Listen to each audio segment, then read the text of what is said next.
Приветствую вас на канале с Вероникой. Посмотрим. Новости на пороге. Какие новости у вас на пороге?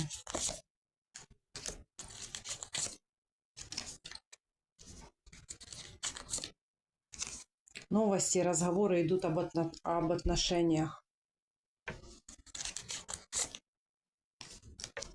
Отношения идут, разговоры об отношениях. Может, вы уже об этом говорите.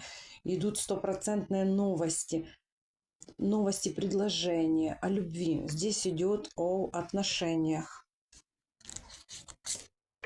Новости очень хорошие, новости о мужчине. Эти новости вас будут радовать. И вы как знаете, как вот наконец-то обретете то, что вы ждали. Это мужчина хороший, это бракосочетание, это судьбой посланный, очень хороший идет мужчина в вашу жизнь. Вы с ним прям как в свет выйдете. Он для вас как вот глоток воздуха будет.